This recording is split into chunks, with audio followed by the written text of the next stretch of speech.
Palabra.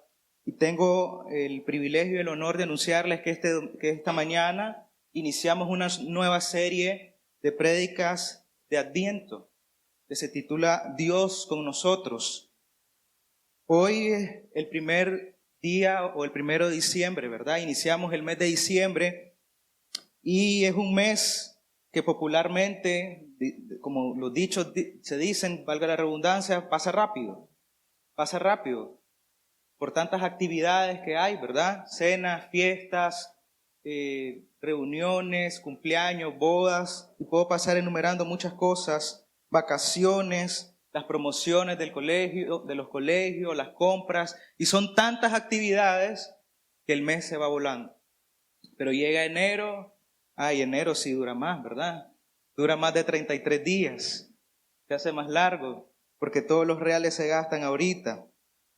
Pero también es interesante porque esta temporada empiezan en la televisión las películas navideñas, las películas de antes, las nuevas, y cómo en las películas, en la calle, si ustedes van a los centros comerciales, en la rotonda, todos estos lugares están llenos de luces, de adornos, las películas también, cómo adornan las casas, pero es interesante y muy sutil porque de alguna manera están diciendo cómo tú y yo, como nosotros, debemos celebrar la Navidad. Hay un estándar que el mundo está poniendo en las personas que cómo debería de celebrarse la Navidad.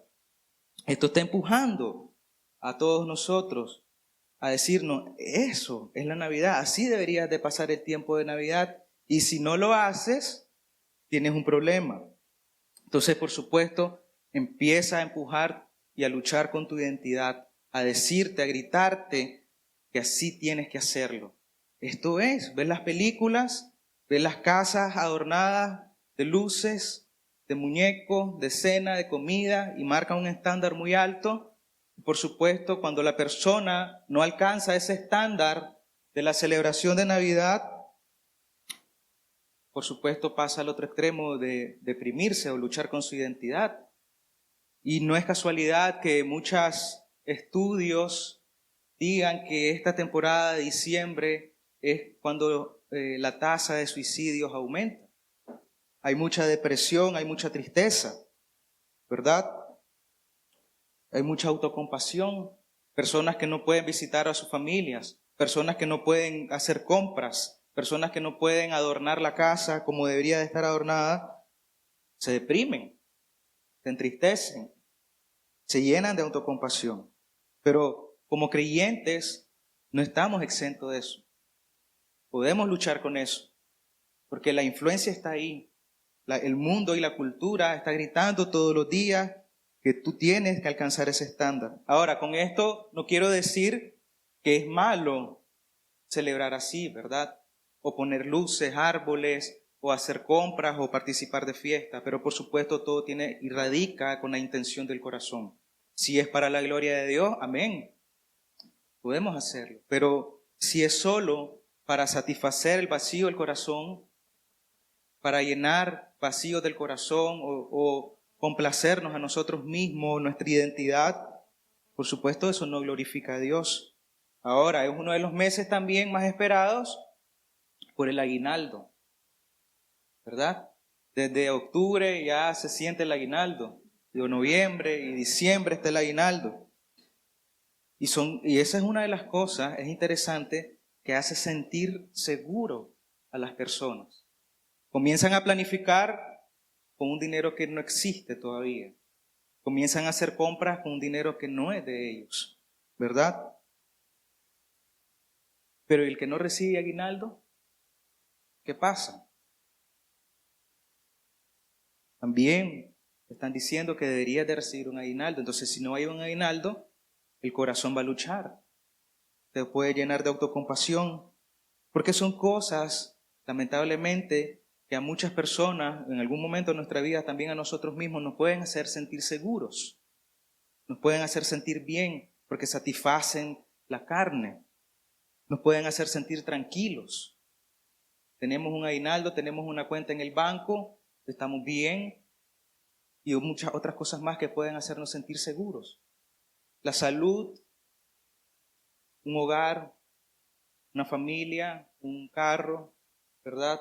O incluso otras personas, contactos que nos hacen sentir seguros.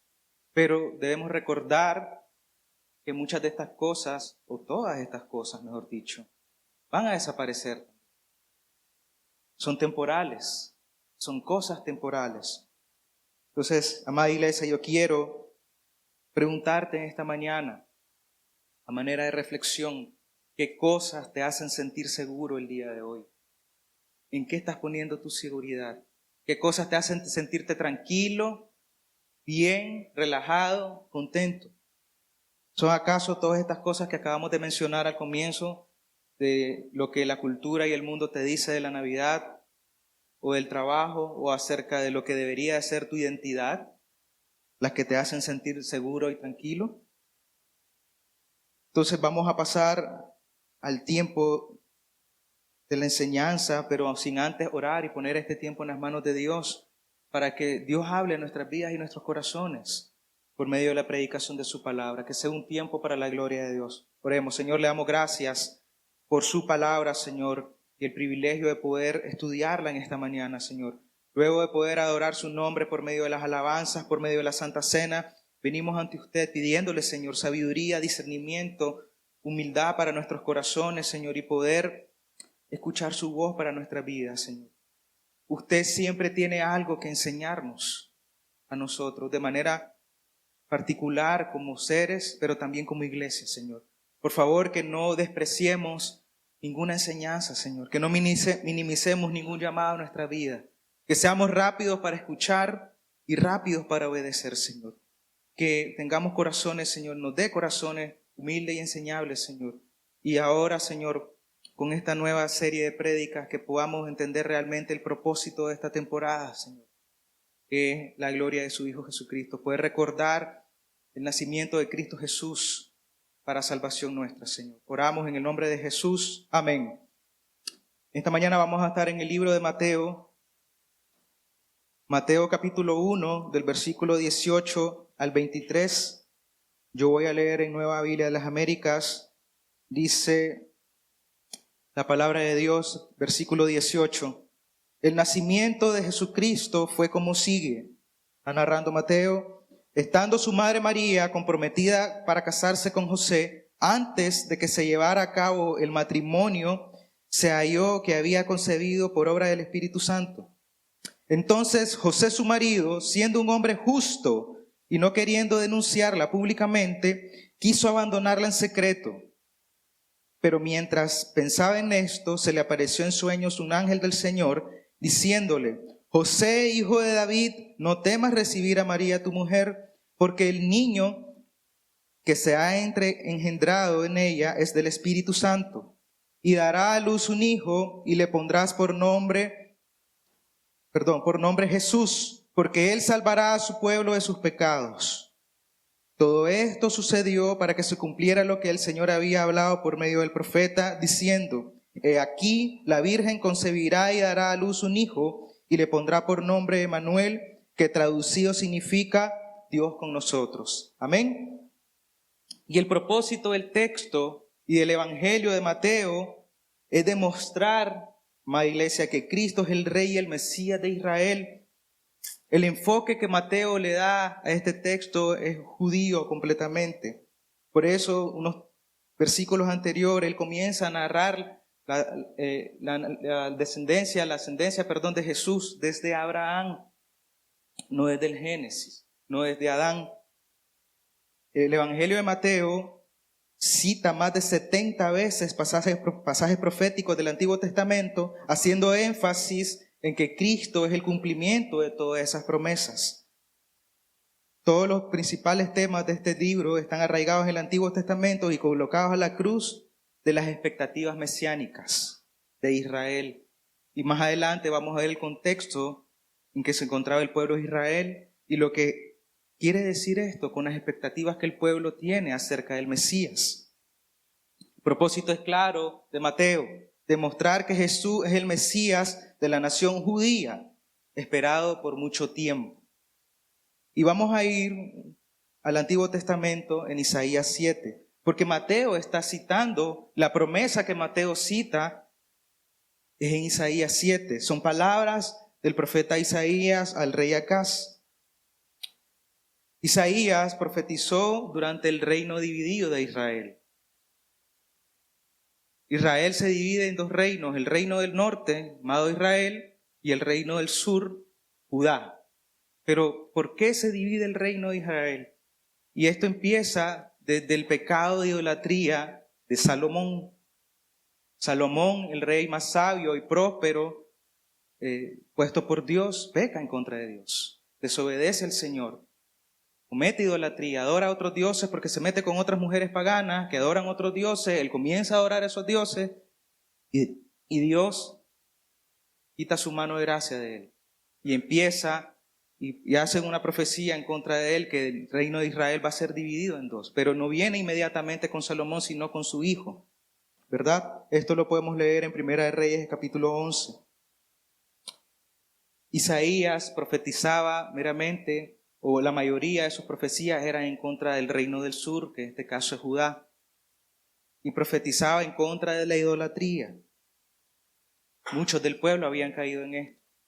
El pecado de Salomón seguía y continuaba en el pueblo de Israel, como él influyó de mala manera, por supuesto, en muchos reyes, pero también en el pueblo. Luego vinieron otros reyes, después de los hijos de Salomón vinieron otros reyes como Usías, que es el rey de la visión de Isaías en el capítulo 6, que fue un rey muy próspero. Judá estuvo muy próspero, tenía fortaleza, tenía puertos, pero estaba en decadencia espiritual. Muere Usías y más adelante viene otro rey llamado Acaz. Este rey Acaz empieza bien, pero termina mal, ¿verdad? Reinó por 25 años, dice. Pero en ese periodo del reinado de Acaz se levanta un imperio muy poderoso llamado Asiria, que quiere conquistar Israel.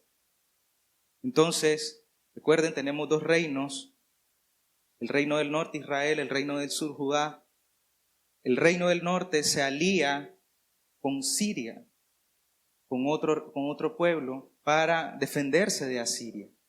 Y le proponen una alianza a Acaz. Y ya van a ver por qué estamos hablando de esto y a dónde quiero llegar con este punto. Le proponen una alianza a Acaz para defenderse de este imperio poderoso. Pero Acaz no quiere, no lo acepta, rechaza esa alianza, dice no quiero, no me interesa. Entonces Israel y Siria le declaran la guerra a Judá y lo quieren atacar. Entonces Acaz, en su maldad, se alía con este reino poderoso y malo de Asiria, que quiere atacar a estos pueblos para defenderse. Y es aquí donde viene el mensaje del profeta Isaías, de Dios por medio del profeta Isaías a Acaz. Y esto lo vemos en Isaías 7. Mensaje a Acaz. Este contexto que estamos leyendo de esta promesa son 700 años antes de la venida de Cristo, ¿verdad? Entonces, Isaías 7 dice, unos versículos antes, entonces Isaías dijo, esto es el mensaje a Acaz: oigan ahora, casa de David, ¿les parece poco cansar a los hombres que también cansarán a mi Dios? Por tanto, el Señor mismo les dará esta señal: una virgen concebirá y dará luz a un hijo y le pondrá por nombre Emmanuel.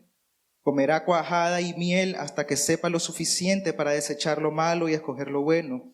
Porque antes que el niño sepa escuchar lo malo y escoger lo bueno, será abandonada la tierra cuyos dos reyes tú temes.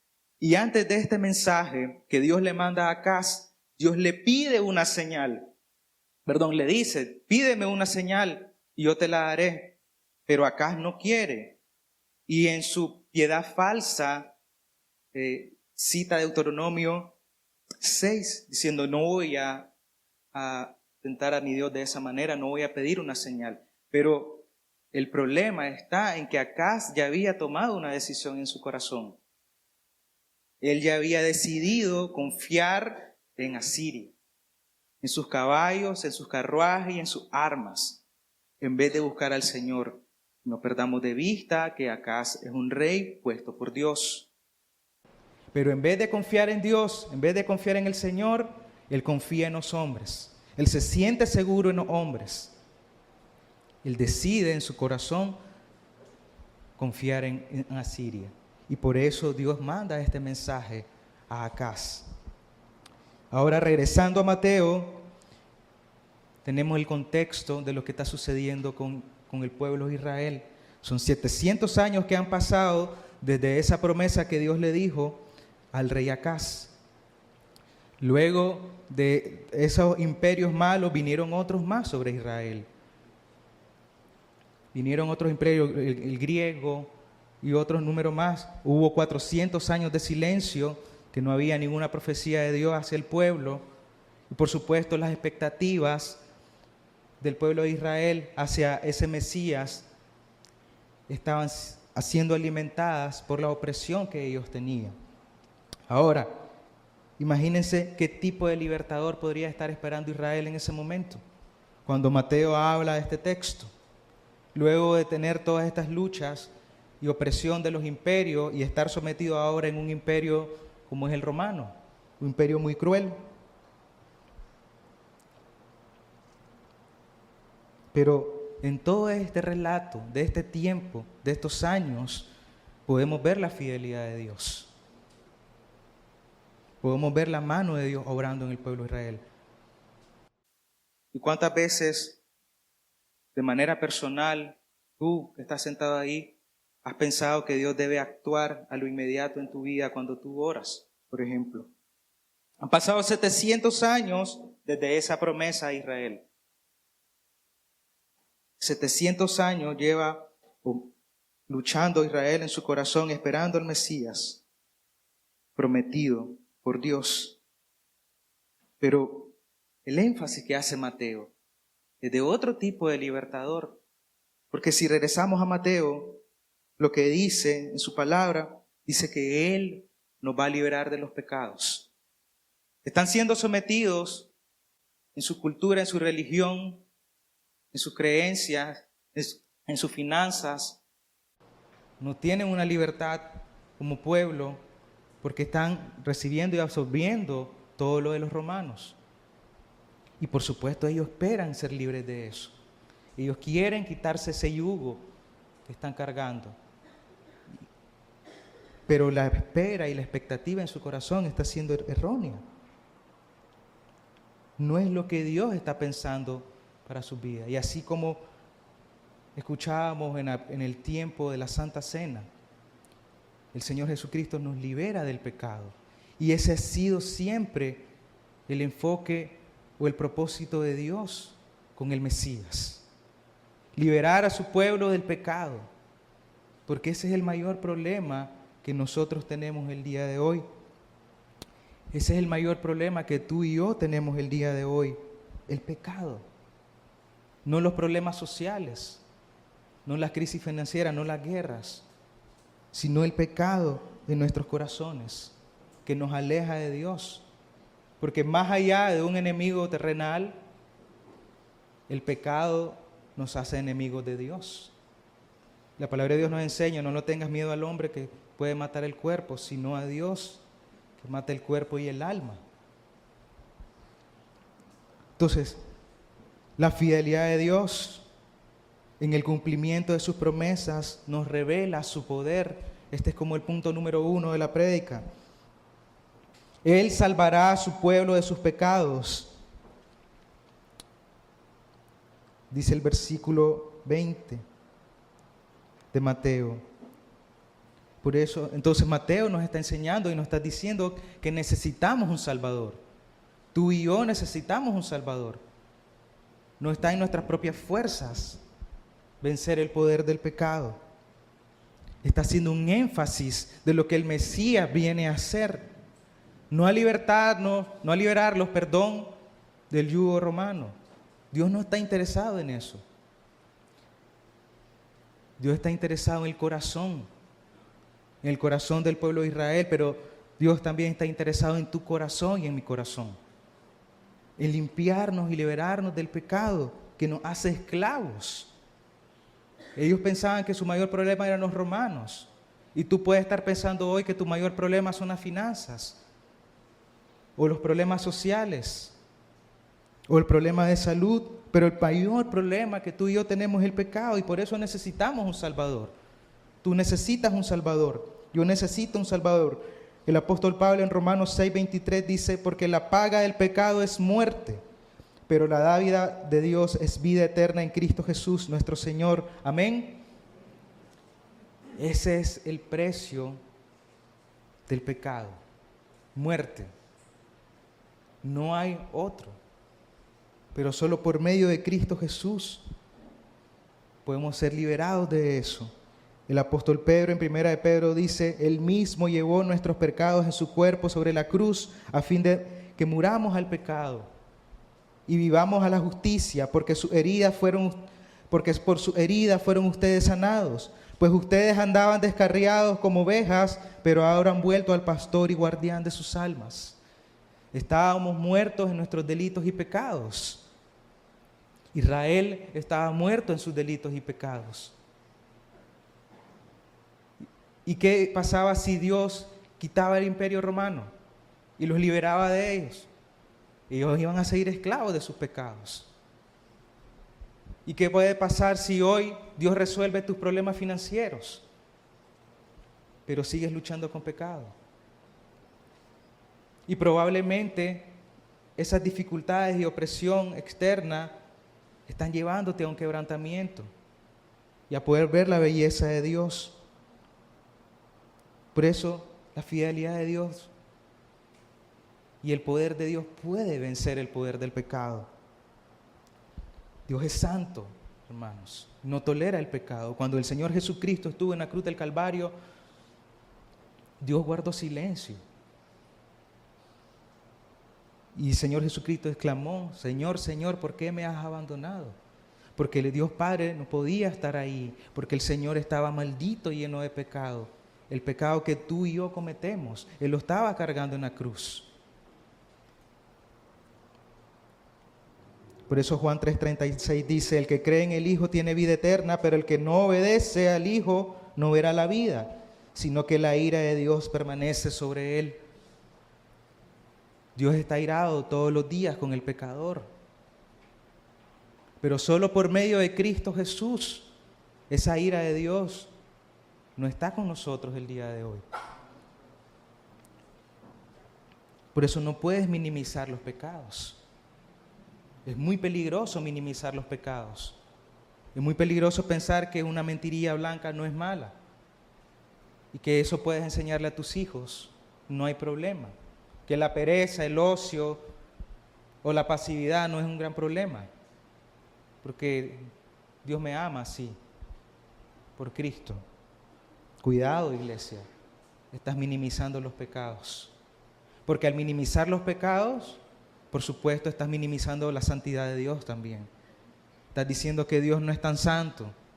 No hay problema. Dios va a entender mi pereza, va a entender mi ocio, va a entender mi negligencia, va a entender mi pasividad. Pero Dios tiene un llamado específico para cada uno de nosotros y roles específicos para cada uno de nosotros. Para las familias, para el papá tiene un llamado específico, para la mamá tiene un llamado específico, para el hijo también. Como hombre, como mujer, como esposo, como esposa, como hijo. Tiene llamados para cada uno de nosotros. Y el estándar de Dios es alto. Por eso es necesario el sacrificio de Cristo. Pero eso no quita el hecho de que vivamos en santidad, de que seamos santos en nuestro diario vivir, de que podamos vivir para la gloria de Dios, que realmente meditemos en nuestro corazón si estamos viviendo para la gloria de Dios y si estamos odiando el pecado como Dios lo odia. ¿Acaso no es digno el Señor Jesucristo de que tú y yo odiemos el pecado y lo aborrezcamos y lo rechacemos y seamos radicales con Él? Pero también que seamos genuinos, humildes en reconocer nuestra incapacidad y la necesidad que tenemos de un Salvador. Porque muchas veces actuamos en el día a día como nuestros propios salvadores, que podemos agradar a Dios en nuestras propias fuerzas. Y cuando actuamos de esa manera, estamos diciendo que el sacrificio de Cristo Jesús en la cruz del Calvario no es necesario o no fue suficiente, porque yo puedo salvarme a mí mismo. Yo puedo agradar a Dios en mis propias fuerzas. El apóstol Pablo en Efesios 2 dice: pero Dios, que es rico en misericordia, por causa del gran amor que nos amó, aún cuando estábamos muertos en nuestros delitos, nos dio vida juntamente con Cristo. Por gracia ustedes han sido salvados. Y con Él nos resucitó y con Él nos sentó en los lugares celestiales en Cristo Jesús, a fin de poder mostrar en los siglos venideros las sobreabundantes riquezas de su gracia por su bondad para con nosotros en Cristo Jesús. Estábamos muertos y fue por gracia, no por obras. Es decir, nada de lo que tú hiciste le agradó a Dios para salvarte. Pero esto también significa que nada de lo que tú hagas o dejes de hacer va a llevarte a perderte la salvación. Porque no es por obras. Si tú recibiste la salvación del Señor Jesucristo, fue por gracia, no fue por nada que tú hiciste. Igual manera, no hay nada en que tú puedas hacer o dejar de hacer para hacer cambiar la opinión de Dios y decir: no, ya este hijo mío ya no va a ser hijo mío porque peca mucho. Qué horrible, porque gracias a Dios no nos ve a nosotros, ve a Cristo. Pero el problema está en eso. Nosotros ponemos categorías al pecado y pensamos: bueno, hoy no estoy siendo tan horrible como fui ayer. Hoy me he portado mejor que ayer. He estado más espiritual que ayer. He leído más, he orado más, no he mentido, he sido amable con la gente, he sido atento, he sido servicial, y comenzamos a poner un montón de categorías a nuestras obras y estamos actuando como salvadores de nosotros mismos. Pero Dios no ve eso, ve a Cristo. Dios no te ve a ti, no me ve a mí, ve al Señor Jesucristo, y gracias a Dios por eso. Y es necesario recordar esa verdad en nuestros corazones. Y cuidado, nos pasa como el pueblo de Israel, que apenas salió de Egipto y cruzó el mar, se olvidó de todo lo que Dios había hecho. Cuidado, tú al salir de esa puerta te olvidas de todo lo que estamos diciendo aquí hoy y vas a actuar como tu propio Salvador, que no necesitas el sacrificio de Cristo Jesús en la cruz del Calvario, que no necesitas ser limpiado de tus pecados, que no necesitas un Salvador. Punto número 2, la fidelidad de Dios en el cumplimiento de sus promesas nos hace confiar en Él, nos llena de gozo y que podamos experimentar paz. Por eso yo les preguntaba al comienzo, ¿qué cosas son las que te hacen sentir seguro? ¿Qué cosas te hacen sentir contento y experimentar paz? Por medio de Cristo, Él nos salva, iglesia, del juicio venidero. En Malaquías 4, el juicio de Dios es claro sobre el pecador. Porque viene el día ardiente como un horno, dice el Señor, y todos los soberbios y todos los que hacen el mal serán como paja. Y el día que va a venir les prenderá fuego. Dice el Señor de los ejércitos, que no les dejará ni raíz ni rama. Pero para ustedes que temen mi nombre, se levantará el sol de justicia con la salud en sus alas, y saldrán y saltarán como terneros del establo. Amén. Y el pensar que no necesitas un Salvador es ser soberbio, ser arrogante. El venir a la iglesia solo para llenarte de información o para que no estén hablando mal de ti. Puedes pensar en tu corazón que no necesitas un Salvador. O puedes estar engañándote a ti mismo el día de hoy, pensando que eres hijo de Dios y no. Pero los soberbios y los que hacen el mal serán como paja. Tu soberbia no va a durar mucho. Tu arrogancia y orgullo no va a durar mucho si estás actuando de esa manera. Porque Dios va a destruir todo el pecado. Pero también amada iglesia, puedes confiar en Dios y estar seguro en Dios, porque la obra que empezó en ti, Él la va a terminar. Amén. Eso debería de hacernos sentir seguros en nuestro corazón, contentos y gozosos, porque no depende de nosotros. Y dice el apóstol Pablo, estoy convencido precisamente de esto, que el que comenzó en ustedes la buena obra la perfeccionará hasta el día de Cristo Jesús. Amén. Entonces, ¿por qué dudas de Dios y de lo que está haciendo en tu vida? ¿Por qué luchamos en confiar en las promesas de Dios para su iglesia y su pueblo y para nuestras vidas? ¿Por qué piensas que si tú haces algo o dejas de hacer algo, Dios te ama más o te ama menos? ¿O que se va a olvidar de ti? Él es fiel, iglesia. Él cumple lo que promete. Le cumplió a Acaz la promesa que le hizo 700 años antes, con la venida del Señor Jesucristo. El problema no está en la promesa de Dios. El problema no está en Dios. El problema está en el corazón y las expectativas del hombre hacia el carácter de Dios y sus promesas. El problema está en cuando nuestro corazón está lleno de pecado y tiene unas expectativas erróneas del carácter de Dios, entendemos mal las promesas de Dios. Cuando no queremos conocer a Dios y profundizar en las Escrituras, entendemos mal la palabra de Dios. Y por eso ustedes van a ver un montón de mensajes y abuso de las Escrituras en la calle. Todo lo puedo en Cristo que me fortalece. O por ejemplo, Dios es amor, Dios es amor, Dios es amor, Dios es amor. Y sí, es una verdad, Dios es amor, amén. Pero también es fuego consumidor. Pero ¿por qué no decir la verdad completa acerca del carácter de Dios?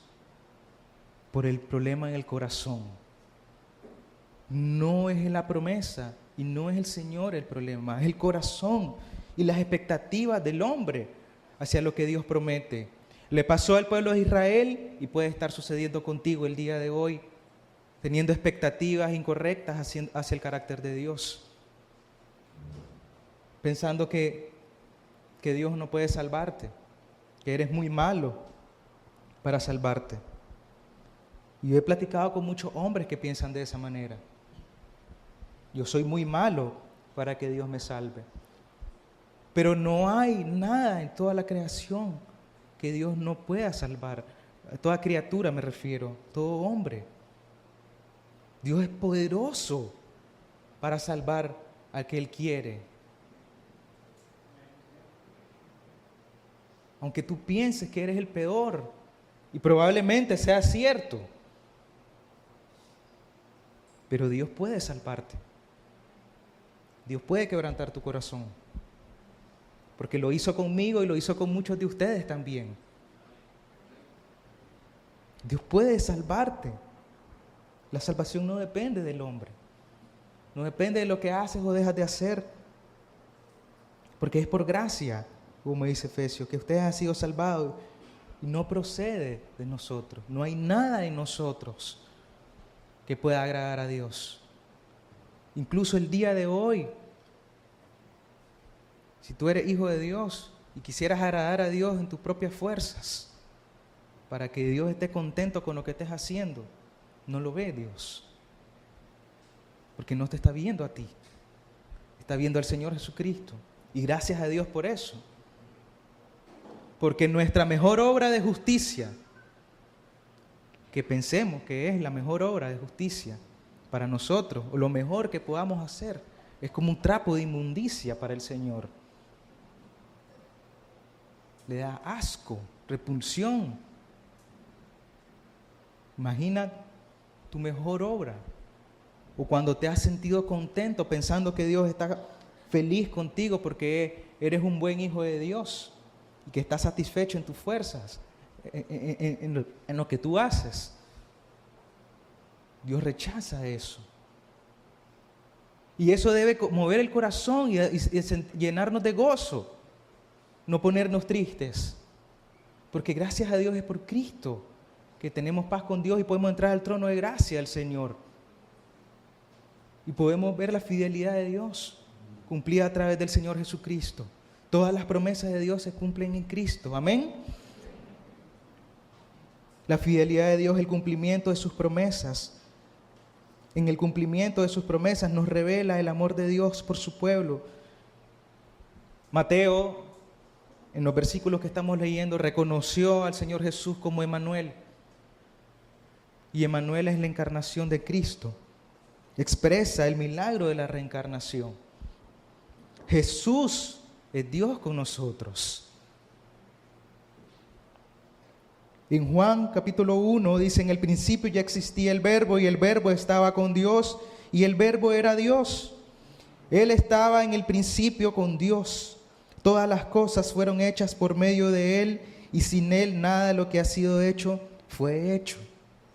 Jesús es Dios. Y tú debes reconocer eso en tu corazón. ¿Por qué estás esperando o pudieras estar esperando otras promesas de Dios para tu vida? ¿Por qué piensas que Dios te debe algo a ti? ¿O te debe un mejor trabajo, o un mejor esposo o esposa, o mejores condiciones de vida? Si ya nos dio a Cristo Jesús. Amén. Nuestro corazón debe estar satisfecho en Cristo. Si tú eres un creyente genuino, tu corazón debe estar satisfecho en Cristo. Debe estar completo en Cristo. Y debería de estar así.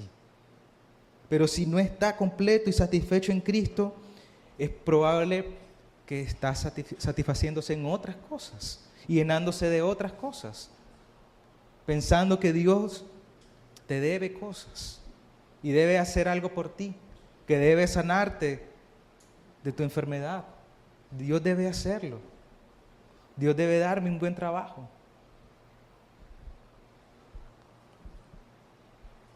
Juan 1:14: el Verbo se hizo carne y habitó entre nosotros, y vimos su gloria, gloria como del unigénito del Padre, lleno de gracia y de verdad. El Señor Jesús está lleno de gracia y de verdad. Él es la verdad. Él es la verdad que tú necesitas todos los días de la vida, no solo en esta temporada, no solo en Navidad, todos los días. Y la gracia también que necesitamos todos los días para vivir en esta tierra. Apartados de Él no podemos hacer nada, dice el Señor. ¿Y cuántas cosas tú estás haciendo hoy apartados de Dios, apartados del Señor Jesucristo, en tus propias fuerzas, lejos de su gracia? ¿Cuántas cosas tú pudieras estar haciendo hoy con orgullo y arrogancia? Por eso, hermanos, iglesia, visitas. Dios con nosotros, como expresa Mateo en los textos que estamos estudiando, es una promesa que permanece para siempre. Amén. No cambia esa promesa. Dios está con su pueblo, Dios está con su iglesia, Dios está con cada uno de sus hijos. En Filipenses 4, cuando el apóstol Pablo nos llama a estar contentos y regocijarnos en el Señor, hay una oración pequeñita en medio de esos versículos que dice: Dios está cerca. Pero Él no está hablando de la venida de Cristo. Él está hablando que Dios está con su pueblo. Dios está cerca. Dios está cerca de su iglesia, de su pueblo. Dios está involucrado con su pueblo. Y eso es lo que implica a Dios con nosotros. Dios está involucrado con su iglesia y con su pueblo, porque el Señor Jesús conoce todas nuestras debilidades, conoce tu debilidad, conoce mi debilidad, conoce nuestras necesidades, las entiende, porque Él pasó por todas las debilidades y luchas aquí en la tierra y tentaciones, pero Él no pecó. Él fue traicionado, Él fue abandonado, Él sufrió la pérdida de un ser querido, Él lloró, Él fue acusado injustamente también. Entonces, ¿cómo podemos pensar que Jesús no entiende nuestras luchas? ¿Cómo pensar que el Señor Jesús no saben lo que nosotros necesitamos el día de hoy. Dios con nosotros implica seguridad y protección para cada uno de nosotros. Tú debes y debemos sentirnos seguros y protegidos por Dios. Cuando tú tienes miedo, cuando experimentas miedo, debes recordar que Dios está con nosotros. Nada puede separarte del amor de Dios. Ni la vida, ni la muerte, ni ángeles, ni demonios. Nada en toda la creación puede separarnos del amor de Dios que está expresado en Cristo Jesús nuestro Señor. Eso es Dios con nosotros. Debes sentirte seguro y protegido. Cuando estás enfermo y eres débil y pudieras experimentar estar cerca de la muerte, Dios está con nosotros. Cuando estás lleno de tristeza y dolor por la muerte de un familiar, Dios está con nosotros. Cuando tienes una crisis financiera, no tienes trabajo y no hay para comer, Dios está con nosotros. Pero también cuando has pecado en contra de Dios y has ofendido la santidad de Dios, Dios está con nosotros por medio de Cristo Jesús. Amén. Dios con nosotros implica, iglesia, descanso en tu vida, descanso en mi vida. Que podamos disfrutar del descanso del Señor. ¿Cuántas cosas el día de hoy pueden estar provocándote ansiedad y preocupación? Pero Dios está con nosotros. ¿Cuántas cosas necesitas tú el día de hoy? ¿O tienes deudas, por ejemplo, que están provocando una presión externa, y estrés y preocupación que pudieran estar aplastándote? Pero tal vez producto de la mala mayordomía. Pero aún así, aunque hayamos fallado en esta manera, Dios está con nosotros. Porque por medio de Cristo Jesús, Él perdona nuestros pecados.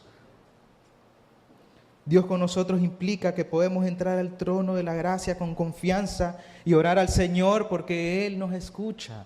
Él te escucha, amada iglesia. Él escucha tus oraciones. Él escucha tus súplicas. Escucha lo que tú necesitas. Entonces, ¿por qué no estás orando a Dios? ¿O por qué estás orando poco? ¿Sabes por qué? ¿Quieres que te diga por qué estás orando poco? Porque probablemente en tu corazón piensas que no necesitas al Señor Jesús. Por eso muchas veces en la mañana nos levantamos corriendo, oramos casi dormidos, nos alistamos y nos vamos al trabajo y pasamos todo el día sin orar ni tomar en cuenta a Dios en ninguna decisión del día. Y llega el final del día y decimos, me fue mal, ¿por qué me habrá ido mal hoy? De manera irónica, podemos pensar así, ¿por qué me habrá ido mal hoy? ¿Por qué habrá Dios permitido esto?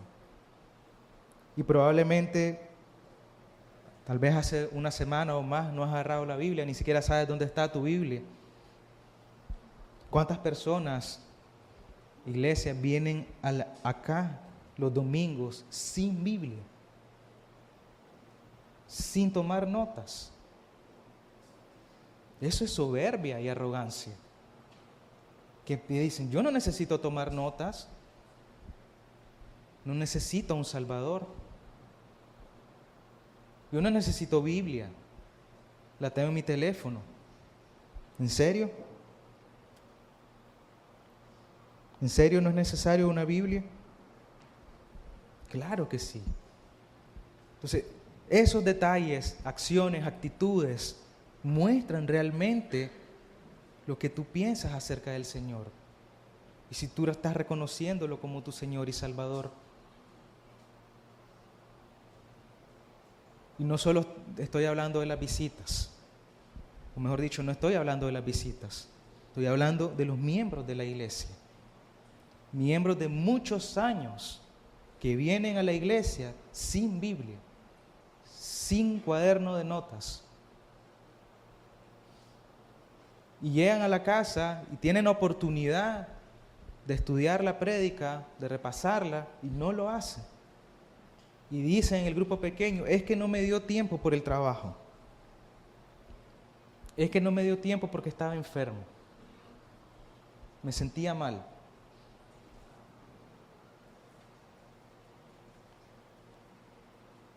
Es necesario poder meditar en el corazón acerca de estas cosas, pero arrepentirse también, porque somos buenos a reconocer, sí es cierto, he pecado en contra de Dios, pero seguimos y seguimos y seguimos en lo mismo. Pero Dios nos manda a arrepentirnos. Arrepiéntanse de sus pecados, porque Dios es fiel y justo para perdonar, amén. Entonces, si tú has pecado contra Dios de esa manera o en otras maneras, hoy es el día de que te arrepientas y cambies de actitud.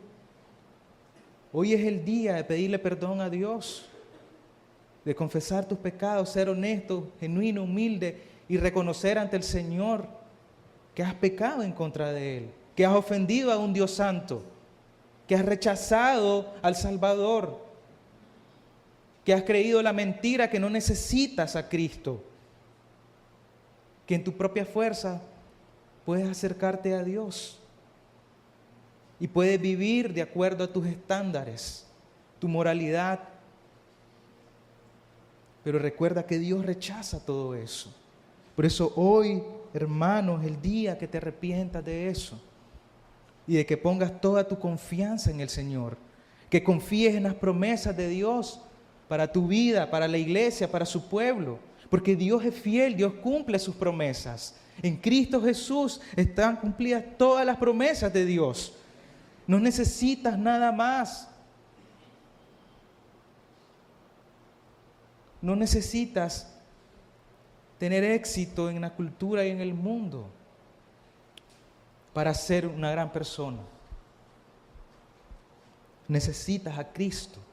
Si el día de hoy no lo has reconocido como tu Señor y Salvador, hoy es el día de la salvación, dice el Señor. Hoy es el día que te pongas a cuentas con Dios. Hoy, no mañana.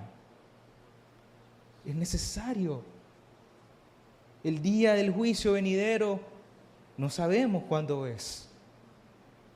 No sabemos cuándo el Señor va a decidir que esta tierra y toda esta creación termine. Y la salvación es acá, no en otro lugar. Y ese es el llamado al que, si tú no has creído en el Señor, a que te arrepientas de tus pecados y reconozcas a Cristo como tu Señor y Salvador. Amén. Pero también a que pongas toda tu confianza, esperanza y fe en las promesas de Dios, en Cristo, no en las cosas del mundo. Y con esto permítame terminar. Jeremías 17, la confianza puesta en el Señor y su palabra. Bendito es el hombre que confía en el Señor, cuya confianza es el Señor. Será como árbol plantado junto al agua, que extiende sus raíces junto a la corriente. No temerá cuando venga el calor y sus hojas estarán verdes. En año de sequía no se angustiará ni cesará de dar fruto. Amén. ¿Estás confiando y descansando en las promesas de Dios, amada iglesia? ¿Estás confiando en que Dios puede y tiene el poder para perdonar tus pecados y limpiarte de tus pecados y protegerte y cuidarte, sostenerte cuando venga el día difícil o cuando venga el calor? ¿Estás confiando en que Dios está con nosotros? ¿Está involucrado con su pueblo? ¿Está cerca de ti? ¿Escucha tu oración? Recuerda, el Señor entiende tus debilidades. Puedes acercarte, tienes acceso al trono de la gracia. No desperdicies ni desaproveches esta oportunidad y este regalo de Dios. No seas como los invitados a la boda, que cuando los llamaron rechazaron este llamado y no quisieron ir a esta fiesta. Y pensaron, no, es para el de al lado. es para el vecino, lo que están diciendo hoy. Es para todos. Dios siempre tiene algo que enseñarnos en nuestra vida. Dios siempre tiene algo, áreas donde debemos crecer y pecados donde debemos arrepentirnos. Pero si tú piensas lo contrario y que todo está bien en tu vida, cuidado. Que el que piense bien no caiga. Que el que piense que está bien no caiga. Que el que piense que está firme no caiga. Porque realmente puedes estar caminando por terrenos inestables. Que tu moralidad no te engañe y piense que estás bien. Que tu experiencia, autoconocimiento no te engañen y piensas que no necesitas arrepentirte de tus pecados. Cuidado, amada iglesia, estás confiando en ti mismo. Ni siquiera en otras cosas, sino en ti mismo. Y en lo que tú puedes hacer para agradar a Dios. Acompáñame a orar para terminar este tiempo y dejar todo en las manos del Señor. Padre, le damos toda la gloria y la honra a usted, mi Señor, en esta mañana. Gracias por su palabra, Señor, y el llamado que usted nos hace de poder confiar en sus promesas, Señor, de poder confiar en la obra perfecta de Cristo Jesús en la cruz del Calvario, Señor. Gracias porque por medio de Cristo usted nos limpia de los pecados y nos hace libres, Señor. Ya no estamos obligados a obedecer nuestra naturaleza pecaminosa ni escuchar, Señor, los deseos egoístas de nuestro corazón, sino ahora somos esclavos de usted, mi Señor, porque usted nos compró a un alto precio. Ayúdenos, Señor, a estar satisfechos en Cristo, estar completos en Cristo, poner toda nuestra esperanza, confianza y descanso en Cristo, Señor, porque Él es suficiente para nuestras vidas. No necesitamos nada más, no necesitamos otras cosas en nuestro corazón y nuestra vida para estar satisfechos. Ayúdenos a reconocer esta verdad en nuestro corazón, a ser humildes, pero también a ser rápidos en obedecer el llamado a nuestras vidas, Padre. En el nombre de Cristo Jesús, amén.